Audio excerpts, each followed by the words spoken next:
Problem number 268. Problem number 269.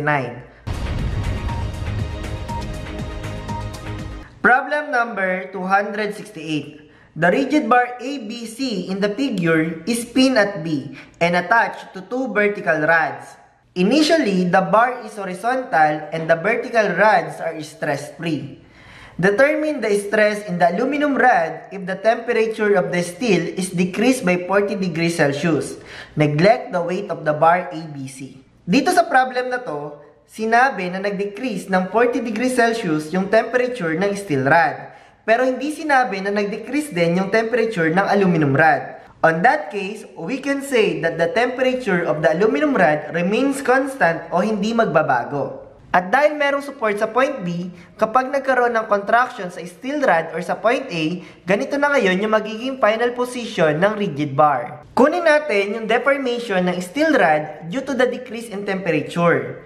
Assuming complete freedom or malayang magde-deform yung steel rod. Using the formula, alpha L delta T, the coefficient of linear expansion for steel is equal to 11.7 times 10 to the negative 6 per degree Celsius. Original length of the steel rod is 0.90 meters, and the change in temperature or delta T is 40 degrees Celsius. At ang deformation ng steel rod due to the decrease in temperature is equal to 0.4212 mm or contraction kasi nag-decrease yung temperature. This blue line is the original position of the rigid bar. And due to the decrease in temperature of the steel rod, magko-contract yung steel rod or iikse. And this will be the final position of the rigid bar. From the original position of the rigid bar, eto sana yung magiging deformation ng steel rod due to the decrease in temperature. Pero dahil sa resistance na aluminum rod, hindi malaya magko-contract yung steel rod. Sabihin natin na yung delta A, yung magiging final deformation ng steel rod, and delta C, yung magiging final deformation ng aluminum rod. Using similar triangle, delta A over 0.60 is equal to delta C over 1.20. Then delta A is equal to 0.50 delta C. Sabihin natin na ito yung original position ng rigid bar. At kapag nag-decrease yung temperature, magkakaroon ng contraction or iikse yung steel rod. At ito na ngayon yung magiging final position ng rigid bar kung walang nakakabit na aluminum rod or kung malaya magko-contract yung steel rod. Pero dahil may nakakabit na aluminum rod, pipigilan nito yung steel rod to contract totally. Kapag nag-contract yung steel rod, may madedevelop na tensile force sa aluminum at ganun din sa steel rod.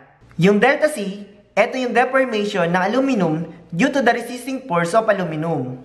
At yung difference from the point na kung saan magiging position sana ng rigid bar kung malaya magko-contract yung steel rod hanggang doon sa final position ng rigid bar is the deformation of the steel rod due to the resisting force of the steel rod. From the figure, yung value ng delta A is equal to the deformation of the steel rod due to the decrease in temperature minus the deformation of the steel rod due to the resisting force ng steel, eto yun, minus 0.50 delta C, yung value ng delta C is yung deformation ng aluminum rod due to the resisting force ng aluminum. From this figure, take summation of all moment at point B is equal to 0, taking into account that all clockwise rotation is positive. Yung PST, kapag minoment natin yan sa point B, yung moment arm is 0.6 at yung rotation ay clockwise, ito yun. At yung PAL, kapag minoment natin sa point B, yung moment arm is 1.2, at ang rotation nito sa point B is counterclockwise. Ito yon kaya minus. At kapag nire-write natin yung equation na to, PST is equal to 2PAL. I-denote natin yung equation na to as equation 1 at ito naman as equation 2. From equation 1, i-substitute lang natin yung formula ng actual deformation ng steel at aluminum as PL over AE. Yung deformation ng steel, due to temperature change, na-compute natin yun kanina, as 0.4212 mm minus PL over AE per steel is equal to 0.50 PL over AE per aluminum. Using equation 2, PST is equal to 2 PAL, i-substitute lang natin yung equation na to dito. 0.4212 minus PST, ang value ng PST is equal to 2 PAL, eto yun, times length ng steel, 0.90 meters or 900 mm. Area ng steel, 300 mm squared. Modulus of elasticity of steel, 200 times 10 to the 9 Newton per meter squared. Or equal din yan sa 200 gigapascal. Or equal din yan sa 200,000 megapascal. Yun na yung gamitin natin, 200,000 megapascal. Since megapascal is equal to Newton per millimeter squared. Is equal to 0.50 PAL. Length of aluminum is equal to 1,200 mm. Area, 1,200 mm squared. Multiplied by modulus of elasticity of aluminum. Same lang ng ginawa natin sa steel. I-convert natin siya sa megapascal. So, 70,000 megapascal. Since PAL na lang yung unknown sa equation na to, makocompute nyo na yung value ng PAL as 11,340 Newton. Using equation 2, yung value ng PST is twice lang ng value ng PAL at ang value ng PST is 22,680 Newton. At ang hinahanap sa problem na to ay yung stress lang ng aluminum at wala nang iba pa. Huwag mo na hanapin yung hindi ka naman kailangan. Mapapagod ka lang. Yung force ng aluminum is 11,340 Newton at yung area is 1,200 mm. Kaya yung value ng stress ng aluminum is 9.45 Newton per millimeter squared or megapascal. Problem number 269. As shown in the figure, there is a gap between the aluminum bar and the rigid slab that is supported by two copper bars. At 10 degrees Celsius, the value of delta or the gap is 0.18 mm. Neglecting the mass of the slab, calculate the stress in each rod when the temperature in the assembly is increased to 95 degrees Celsius. First note, yung paggamit ng word na assembly. Kapag sinabi nating assembly, tinutukoy nito yung buong figure. So parehas na nag-increase sa 95 degrees Celsius yung temperature ng copper at aluminum. Second note, yung difference ng paggamit ng word na to at by. I-discuss ko na yon sa problem number 266. Kunin muna natin yung magiging deformation or elongation ng copper at aluminum assuming complete freedom or malaya mag-elongate yung copper at aluminum. Or i-assume natin na wala itong slab para malaya mag-elongate yung copper at aluminum kapag nag-increase yung temperature sa 95 degrees Celsius. The deformation of copper due to the increase in temperature is equal to alpha L delta T. The coefficient of linear expansion of copper is equal to 16.8 times 10 to the negative 6 meter per meter degree Celsius. Then yung length ng copper, 750 mm. Delta T is equal to final temperature minus initial temperature, 95 degrees Celsius minus 10 degrees Celsius. At ang answer is 1.071 mm. Para naman sa aluminum, yung coefficient of linear expansion ng aluminum is 23 times 10 to the negative 6 meter per meter degree Celsius.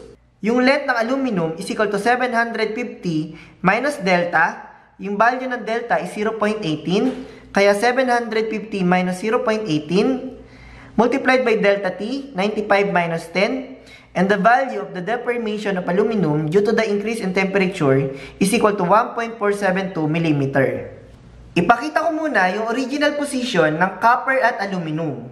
Ito naman yung elongation ng copper due to the increase in temperature, which is equal to 1.071 mm. Kapag pinag-add natin yung value ng delta at yung deformation ng copper due to the increase in temperature, equal lang yon sa 1.251. Mas malaki pa rin yung elongation ng aluminum due to the change in temperature. Ibig sabihin, nag-stop na sa pag-elongate yung copper pero continuous pa rin na mag-elongate yung aluminum. Pero dahil may slab na nagkokonekta sa copper at continuous pa rin na nag-elongate yung aluminum, itutulak ng aluminum yung slab na magkakos ng deformation sa copper. Pero dahil sa resistance ng copper, hindi totally na mag-elongate yung aluminum. Sabihin natin na ito yung actual deformation ng copper dahil sa pagtulak ng aluminum sa slab.